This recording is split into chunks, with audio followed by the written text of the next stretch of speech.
depending on where you're at. Today we are going to talk about Azure Automation and or Azure DevOps, which is right for you in your environment. Glad to be talking here today and hope I can help you out in some way in helping with your automation journey in Azure. First and foremost, if you saw my webinar last week, this will be a repeat slide. My name is Joshua Gorel. I'm a senior consultant here at PragmaticWorks. Focusing on Azure IT infrastructure and Office 365. I'm located just south of Pittsburgh, PA. In my free time, I like to do some exercise, spend time outdoors, hunting, fishing, and spending time with my fiance and my dog, who's become a mascot in these presentations above my head there. So I'm going to leave him in for everyone I do at this point. So now that you know a little bit about me, let's dig into it here about Azure Automation. What is Azure Automation is what we're going to start with. Thinking you guys are probably familiar with automation as a concept, so we're going to jump right in with how automation is handled in Azure. Then we're actually going to do a little segue on what DevOps is in general, followed by jumping into what Azure DevOps is specifically. And then we're going to discuss which option is right for you and your organization. Is it Azure DevOps? Is it Azure Automation? Or is it some combination of the two? And then finally, we'll discuss the Azure Scaffold, which is an offering that PragmaticWorks has that kind of focuses on Azure Automation as well as 9 other steps as you guys work on your cloud journey. So without further ado, we'll jump right into Azure Automation, get an overview of the service, what it is and how it works, and talk about some use cases as well to see if this might be a good fit for your organization. If you have any questions as we go through, feel free to put them in the questions log, and I'll try to monitor that as best as I can as we go through the presentation. However, at the end, I'll take a deeper look at all of them and answer as many as we have time for here today.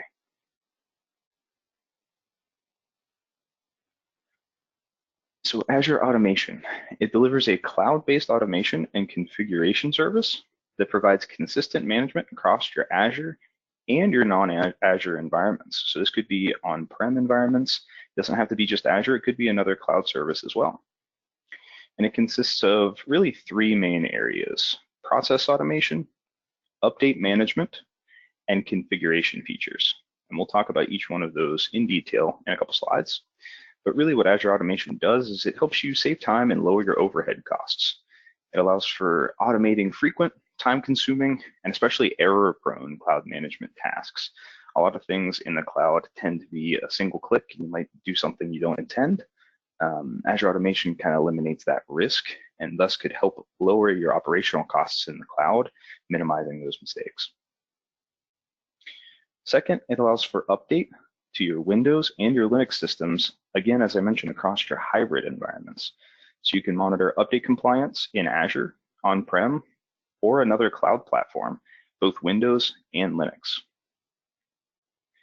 Third, as I have here, you can simplify your configuration management in the cloud. So you can create and manage configuration scripts, all based in the cloud, using your Azure Configuration Management to monitor and automatically update your machine configuration across your physical and your virtual machines, again, Windows, Linux, and again, in the cloud or on-prem. And that's going to be a common trend with this webinar. You'll probably hear me say that many, many times as we go through. It's physical, virtual, Windows, Linux, cloud, on-prem, doesn't matter with Azure Automation.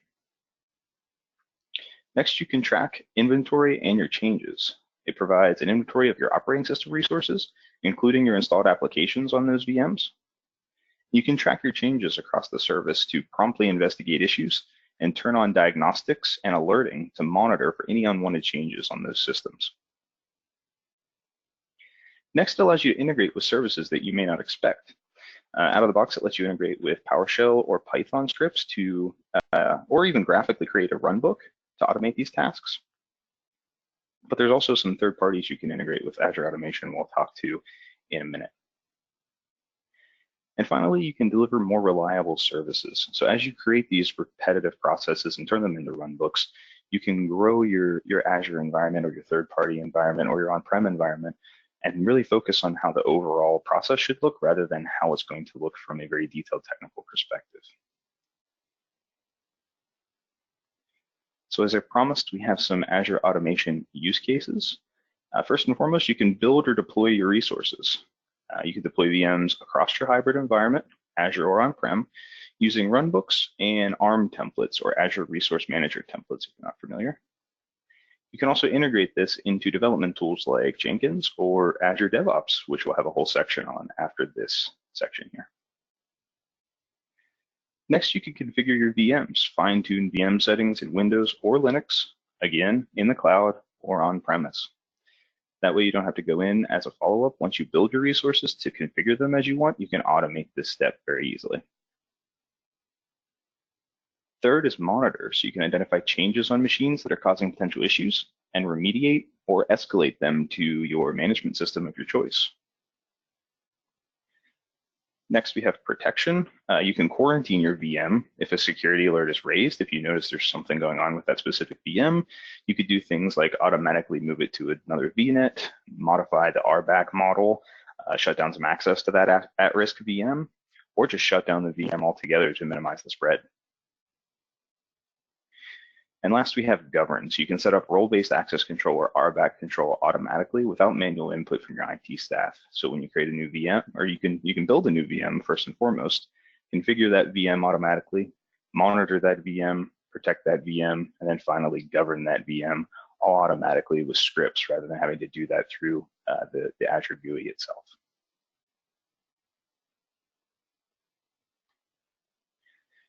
So as I mentioned, Azure Automation really comes in three main tiers with two kind of subheaders, as I'll call them. So first and foremost, we have configuration management. That's the first thing you'll see when you open Azure Automation on the left-hand blade. You can collect inventory, track changes, and configure your desired state configuration.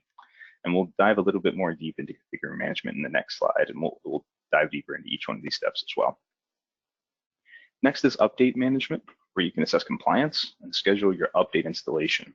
It's the next one under configuration management in the blade. And here you can set specific times for your updates to occur or skip updates altogether if you want to keep something at a certain version.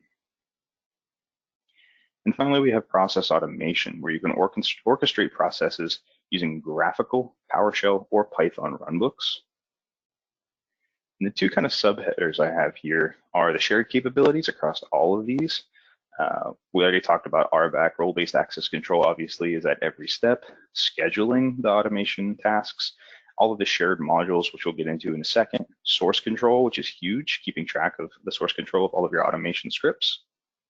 Auditing, and obviously tagging, of course, tagging your automation scripts. And also, as I mentioned, common theme of this webinar, it is diverse. So it's not just Windows, it's Windows and Linux. It's Azure, it's third-party cloud, it's on-prem, it's across the board. So first and foremost, configuration management. This is where you can manage your desired state configuration resources and apply those configurations. Here you can monitor and automatically update machine configuration. Again, across physical VMs, Windows or Linux, cloud or on-prem. It allows for rich reporting, inventory, and search capabilities. You can track your changes that you're doing across this environment, across services, software, registry, and files. And finally, desired state configuration can help diagnose and alert you when an unwanted change occurs, which I think is also very huge, that alert and monitoring aspect of the configuration management step.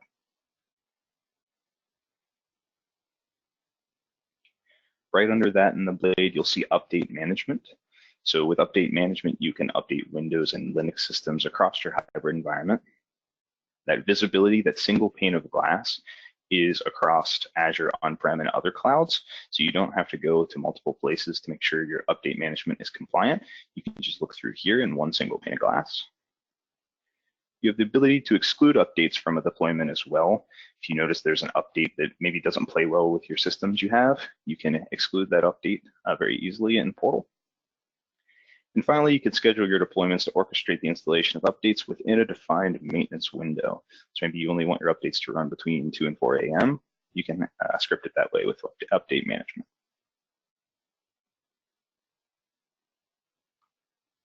And the third one, process automation. So you can automate those frequent, lengthy, and error-prone cloud management tasks, as I mentioned. You can integrate with services for deploying, configuring, and managing those processes. We'll talk about one of them later, being Azure DevOps. You can author runbooks graphically in PowerShell or with Python. And runbooks allow orchestrating across your hybrid environments. There's our common theme for this webinar again. And you can use webhooks to trigger automation from third-party services, ITSM, other DevOps models, or your on-prem monitoring system. So then those other two subheaders I mentioned, the first one was shared resources across all three of those environments. So the first one is schedules. You can trigger automations to run at predefined times. Modules, you can add in many modules for out-of-the-box functionality without reinventing that wheel from the ground up. And you do that with the next one there, modules gallery. You can view the runbooks and import them into your own automation account. It allows for access to Python 2 packages, add Python 2 packages to use Python runbooks instead of the graphical or the PowerShell runbooks. Credentials is pretty cool. You can store that sensitive info used by the runbooks and used at the configurations at runtime. Connections, you can store name value pairs that contain common information when connecting to those systems. Certificates, you can store and make available at runtime for authentication purposes or securing that deployed resources. And finally, variables, you can hold content across your runbooks and across those configurations.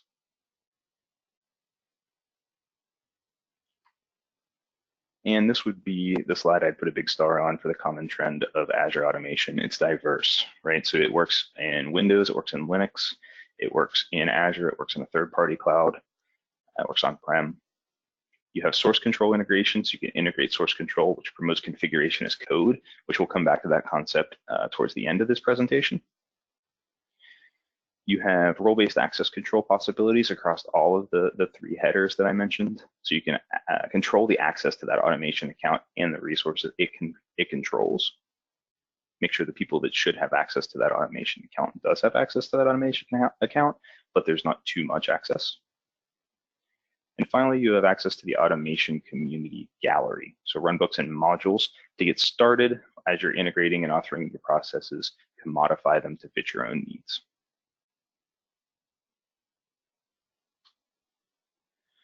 Awesome. So now we want to do a deep dive into Azure DevOps, an overview of the Azure DevOps service on the other side of this.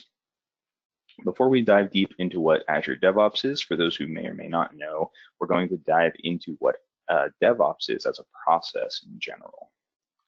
So DevOps, really the promise of DevOps is to automate and speed up software delivery.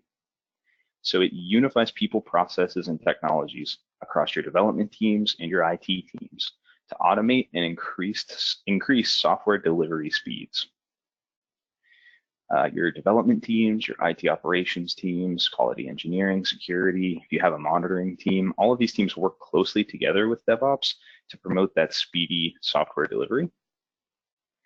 And DevOps can really be broken down into 5 core practices, and we're going to touch on this throughout the rest of the presentation, so it'll be critical.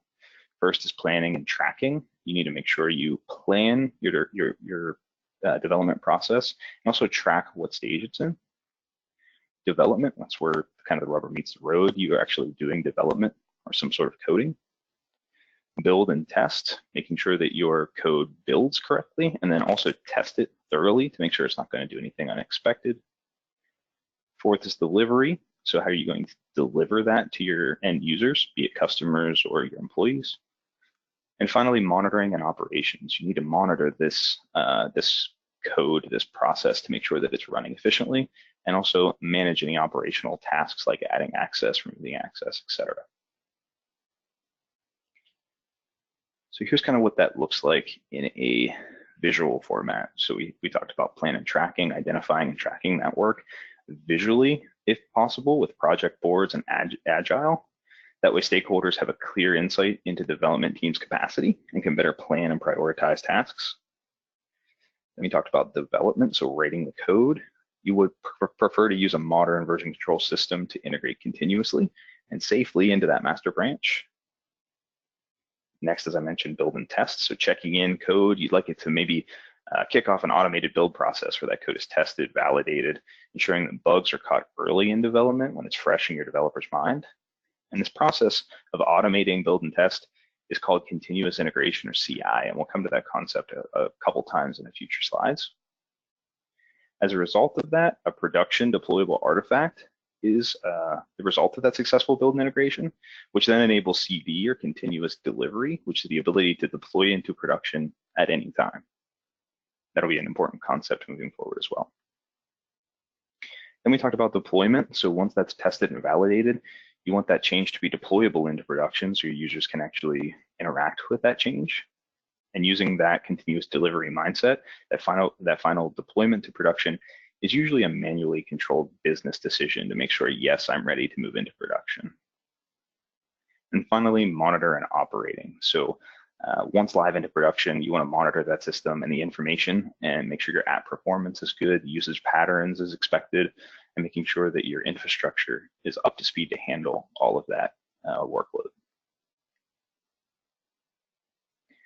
And that rolls us right into Azure DevOps. So Azure DevOps comes in 5 sub-products. First is Azure Boards.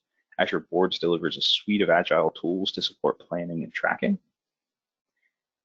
Azure Pipelines provides a build and release service to support continuous integration and continuous delivery of your applications. Azure Repo provides Git repositories or TFVC, Team Foundation Version Control, for source control of your code. Azure Test Plans provides several tools for testing your apps, including manual exploratory testing and continuous testing. And finally, Azure Artifacts allows your teams to share packages from public and private sources and integrate into your CI or CD pipeline. So we're going to dive deep into each one of these subcategories of Azure DevOps to help you guys fully understand what it is and maybe how you can use it.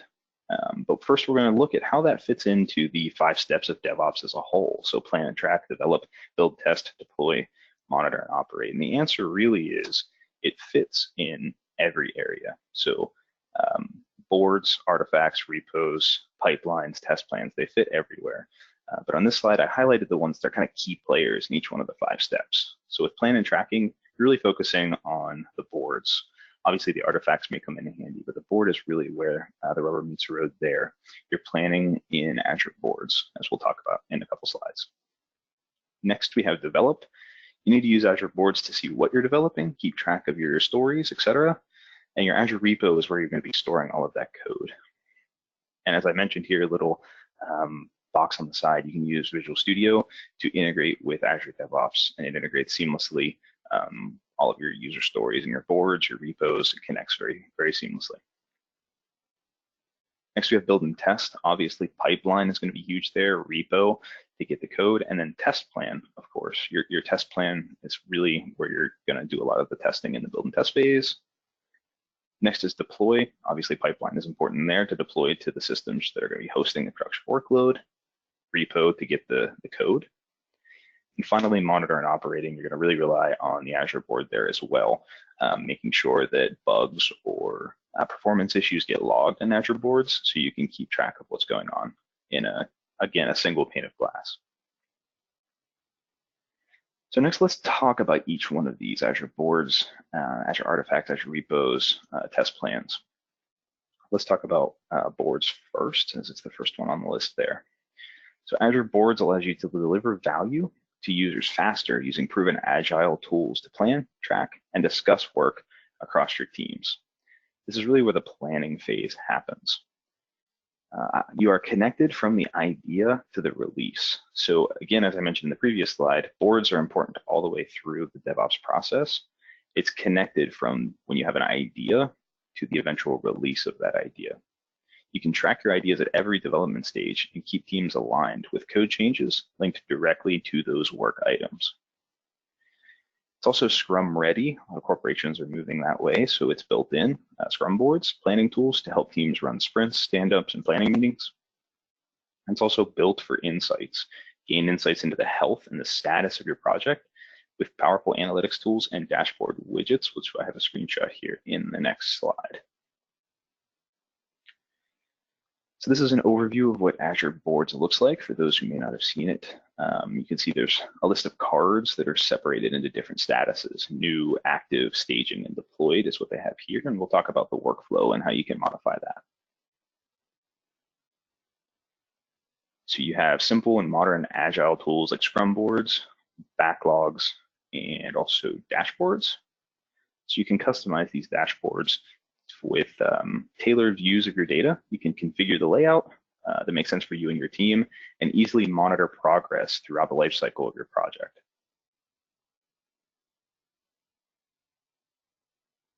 And as I mentioned, you can choose your own workflow. So obviously the one that they had there is the built-in one, but you can change the workflow to meet your needs. It's got a flexible customization engine to create the workflow that really fits your business. Here they have new, active, resolved, and closed, but that can be customized to fit your process.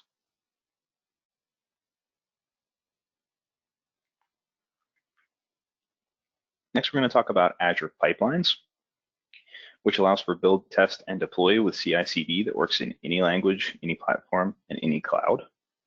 First and foremost, any language or any platform, you can build, test, and deploy Node.js, Python, Java, PHP, Ruby, C or C#, C++, .NET, Android, iOS app, it doesn't matter.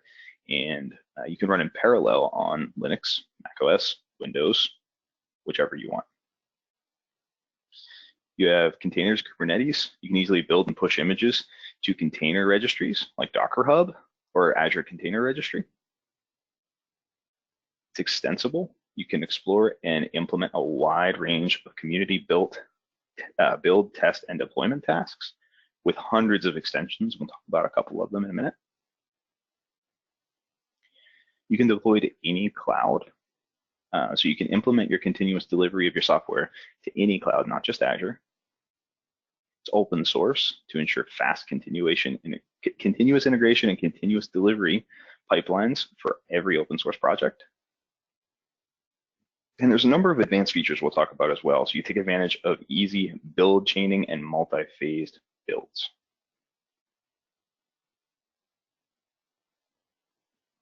We'll go through a couple screenshots of what that looks like as well. Here's kind of the overview of Azure Pipeline.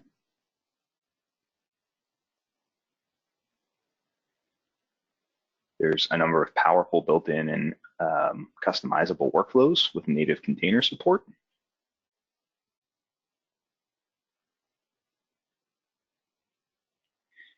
And there are Linux, macOS, and Windows agents, all hosted by Microsoft.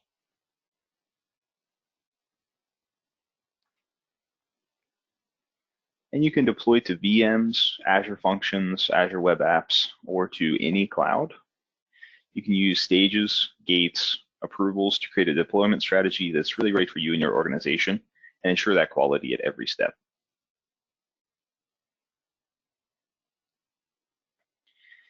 Next, we have Azure Repos, where you can get unlimited cloud-hosted private repos with pull requests and advanced file management.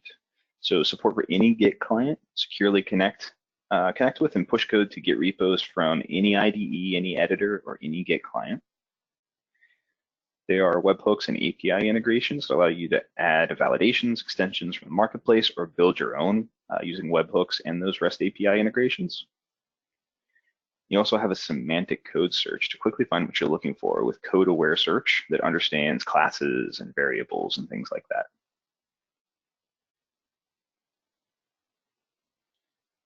Again, we'll go through a couple screenshots here, overview of what it looks like, Azure Repo.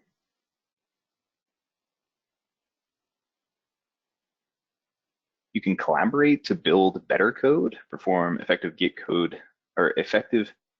reviews with threaded discussions, which I really think is cool. You can see a threaded discussion here with two people, Liam and Chloe, that are discussing that line of code you see highlighted.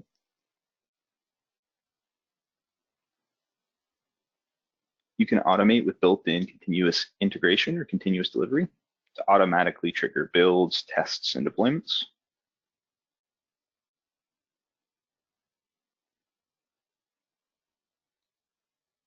And you can protect your code quality with branch policies. So that's a way to keep your code quality high by requiring code reviewers sign off successful builds or passing tests before code requests can be merged to the master branch. You can customize these branch policies to really fit the needs of your organization.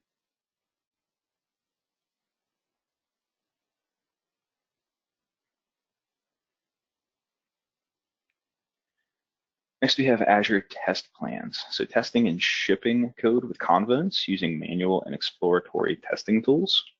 So I broke it up into 3 categories here. We have capture, test, and trace. In capture, you capture rich data, capturing rich scenario data as you execute tests to make discovered defects actionable. You can test your application by executing tests across desktops or web apps. And you can take advantage of end-to-end traceability and quality for your stories and features.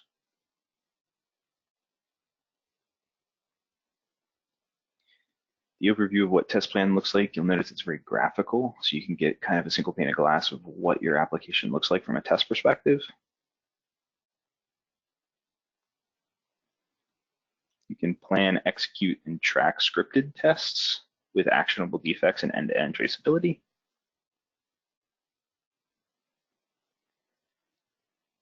And you can design and execute exploratory tests simultaneously to maximize the quality of your code.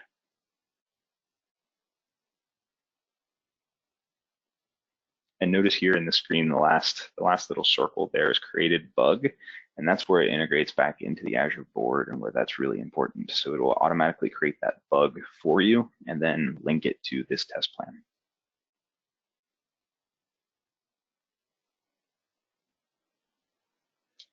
And finally, we have Azure Artifacts, so creating hosting and sharing packages with your team, and add artifacts to your CI/CD pipeline with a single click.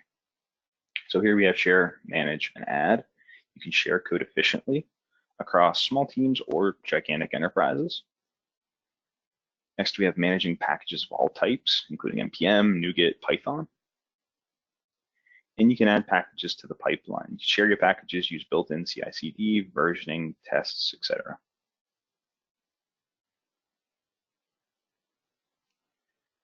Again, an overview of what Azure Artifacts looks like. You can notice on the left-hand side, we went through each one: boards, repos, pipelines, test plan, and now we're in Artifacts.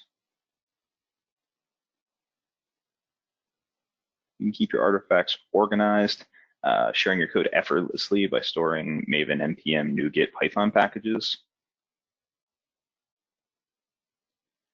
You can protect these packages, so keeping every public or private source package safe where only you can delete it, and it's backed by that Azure SLA. And you can integrate seamless package handling into your CI/CD pipeline.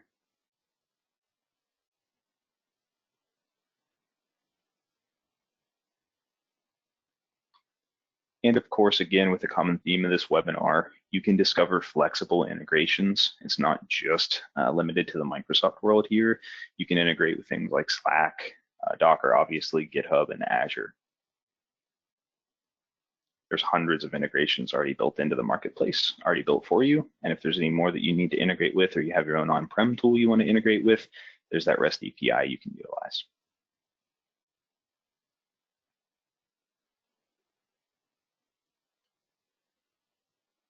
And again, with Azure DevOps, you really have 2 options. You can use Azure DevOps in the cloud or Azure DevOps Server. With Azure DevOps in the cloud, you get enterprise-grade reliability, a 99.9% SLA, and 24/7 support. And you get new features every 3 weeks. Whereas with the on-prem version, you manage your own on-premise version of Azure DevOps, used to be called TFS. You still get source control management, automated builds, requirements management, reporting. You get all of the basic features of Azure DevOps, except it's hosted on your environment instead of in the cloud if that's a requirement that your organization needs.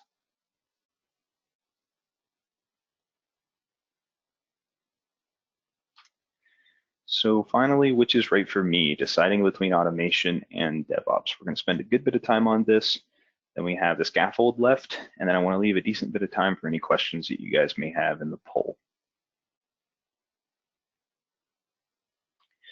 So first we'll start with Azure Automation, just some ideas here that I wrote down on the slide, but the possibilities are endless here with Azure Automation.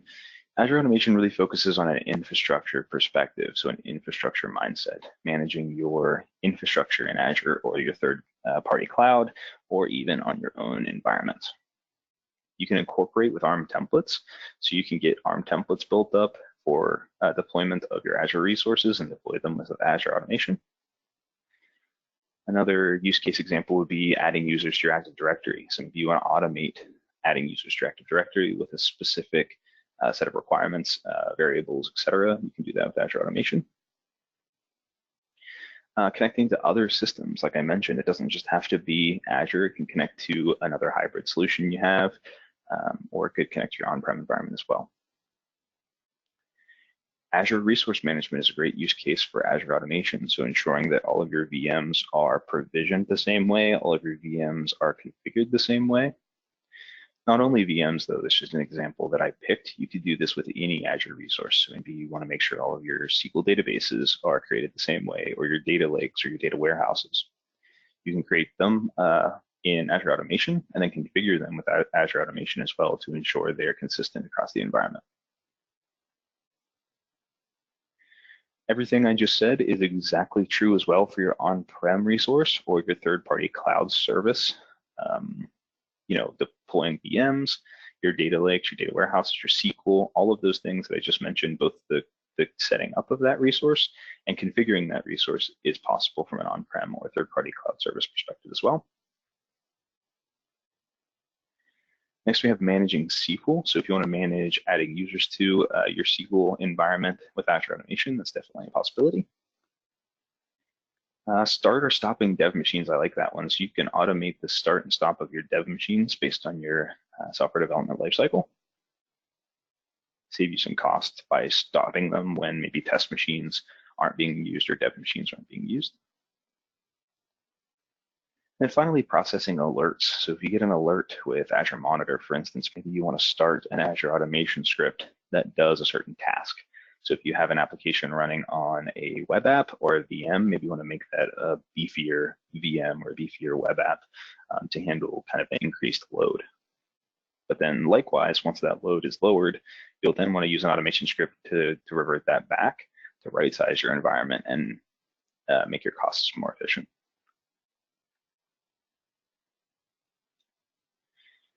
So next we have Azure DevOps, so some use cases with this. Azure DevOps is really a code perspective application. So first and foremost, project tracking with Azure Boards. That doesn't really need to be a code-related project. It could be any project that you have, but it's most powerful on a code-related process where you can integrate all of the other pieces of Azure DevOps. It allows for a code storage or code repo with Azure Repo. We mentioned the CI/CD pipeline development with Azure Pipeline. It's where you can define your test plans. Again, from a code perspective, mainly. You can also do it from a non-code perspective if you wanted to. But code perspective is really where that comes, the power comes with Azure DevOps. You can store project artifacts with Azure Artifacts. And finally, you can manage your entire software development lifecycle from end to end with Azure DevOps. It's really what the application was built for. So for those of you in the audience that have noticed that I put both of these topics here with Azure Automation and Azure DevOps in circles, you probably see where I'm going with this.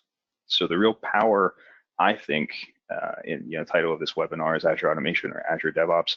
I think the real power is when you combine the two. So you see this is the same two slides that we just saw combined on the one slide that kind of forms this Venn diagram. And where I think you can really marry the two products is with these kind of use cases that I came up with. And again, the use cases here are endless, but these are just ones that I came up with to discuss, maybe get your wheels turning on some other processes that you have. So you can manage your resources in your software development lifecycle workflows. So maybe you use Azure DevOps to plan your software development process, test plans, pipelines, all of that stuff we talked about. But then you integrate with Azure Automation to maybe light up some dev boxes. When the dev stage is over, you deallocate those dev boxes to save some costs.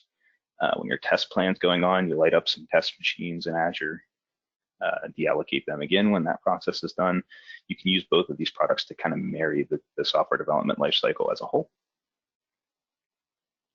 Next is probably my favorite one. You can manage infrastructure as code. So with the cloud first mentality, when you're creating VMs and servers and domain controllers and all kind of fun stuff and then VNets in the cloud, you don't want to have to do this graphically all the time, especially as your environment grows.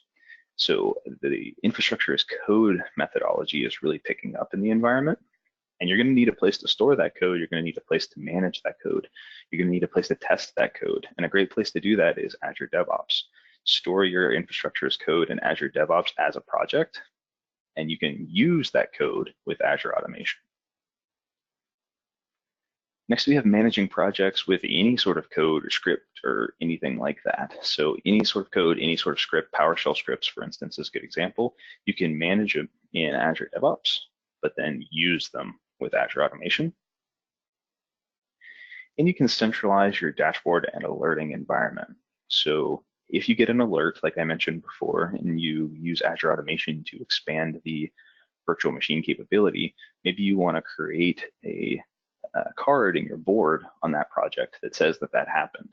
And maybe you want to have your IT staff or your project management staff decide if you need to maybe put in a request to increase that virtual machine space permanently, increase the power of your SQL database permanently, anything like that. So I really think the title of this presentation being Azure Automation or Azure DevOps, which is right for me, I think for a vast majority of you on the call here today and across organizations as a whole, the answer is going to be both. The answer is going to be from an infrastructure perspective, Azure Automation can really save you time, it can save you money, it can limit mistakes. Azure DevOps is really from a code perspective where you can track everything that's going on from a code perspective, but code doesn't necessarily need to mean application. If you don't have an application you're managing, you can use code to manage your infrastructure in the cloud, manage your PowerShell scripts, manage your entire software development lifecycle if you have one with your organization, etc. So I really think the answer is probably both. Which one you want to start with really depends on the type of organization you have and which one you think would provide the most initial value. But I think at the end of the day, you're probably going to fit in the middle of this Venn diagram somewhere.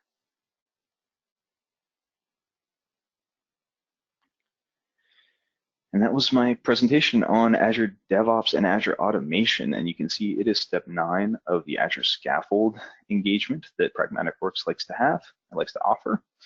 We call this offering the Azure Scaffold, which is actually a Microsoft term that sets the framework for your Azure architecture, but can help you validate your architecture if you already have some. I noticed in the poll questions, there's some of you that have a very extensive architecture already. It's not just for the new people in the cloud game. It's also for the people that have been there for a while and want to make sure that it's following best practices and efficiencies. Automation and DevOps, you can see, as I mentioned, is step 9 highlighted here.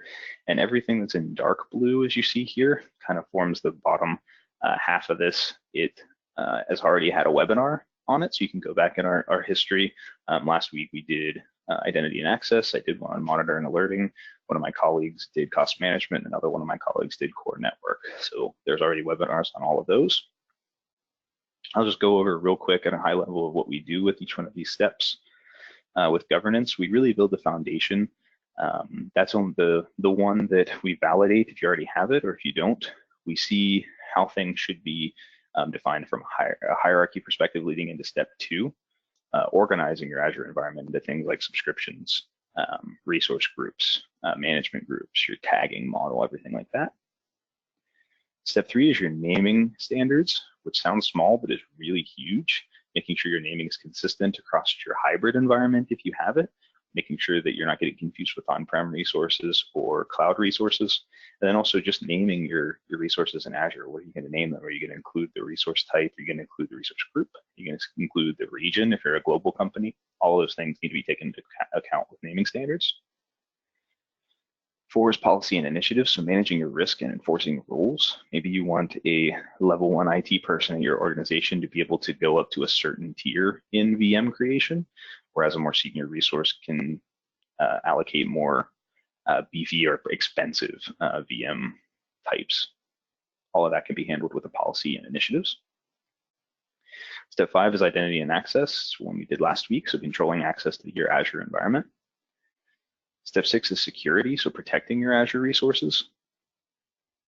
Step 7, monitoring alerting. We talked about that one in a webinar previously as well, collecting, analyzing, and sending telemetry data and all the resources in Azure. Step 8 is cost management, so optimizing and right-sizing your environment, making sure you're making the most of your cloud investment. Step 9, automation and DevOps is what we talked about today, saving time, limiting mistakes by making items reusable. And step 10 is core network, ensuring effective and secure data transfer across your environment in Azure, as well as connecting back to your hybrid on-prem resources as well. And with that, that's all I have. Thank you for joining today's presentation. I hope you took some value away from something today, either if you want to go forward with using some automation, go forward with using some DevOps tracking, or hopefully going forward with using some sort of combination of the two. I'd be glad to answer any questions that you guys have in the poll. And if you don't have any questions, we'll talk next time. Thanks so much, guys. All right, thank you, Josh. We really appreciate it. It looks like you have one question in here. The question is, can I use, okay, you have a few more questions coming in. Do you want me to read them off to you, or do you want to? I am pulling them up now. Let me take a look. Okay, not a problem. I see it was very slow to load for me. I'm not sure if that meant automation, DevOps, or just the presentation itself. Not sure what that one means. Let me see. Don't see the results screen. I think that one, oh, I bet that was for the poll questions. I see. Okay. Let me see.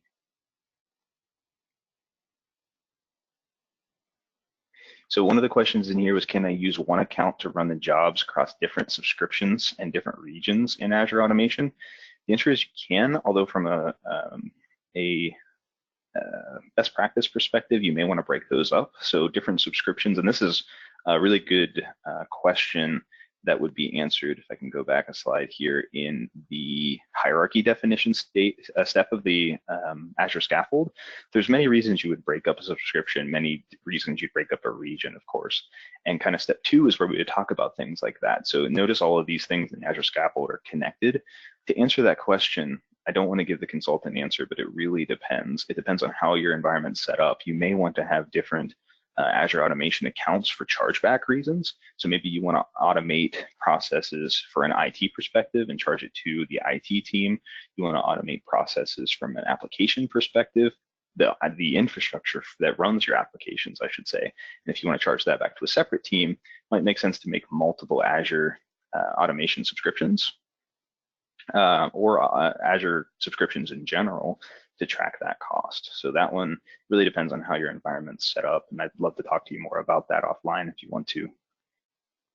Do you have templates for Azure Automation related to VM building blob storage? Personally, I have some, yes, and there's probably some in the gallery there you can look at, but that's a great place to start. It's a great question. So automating your virtual machine builds and your blob storage builds, all those resources in Azure is a great place to start with Azure Automation because it's just out of the box, right? If you're using Azure Automation to automate your Azure resources, that's a great step 1 to really get into the automation. Once you familiarize yourself with that mindset, you can then extend that to your on-premise environment. But Azure Automation scripting is really easy. You can do it in the GUI in Azure itself in the portal, or you can script them as well if you're more comfortable with the scripting mindset. So if you can build a PowerShell script, for instance, that creates a virtual machine, you can then use Azure Automation to run that instance of that PowerShell script. Great question. Any other questions you guys have?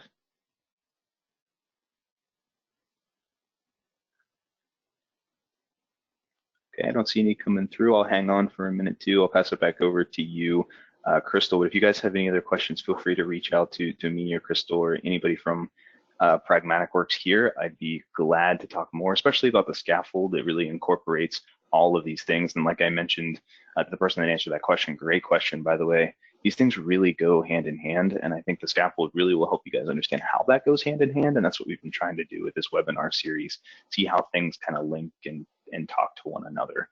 So thanks for joining today, and I hope you took some value. All right, thank you so much, Josh. It looks like that is it. So for everybody else, you will receive an email link with the recording tomorrow. So like Josh said, if you guys have any questions until then or after that, please feel free to email myself or him and we'll try to get back to you shortly. Thank you guys so much for attending.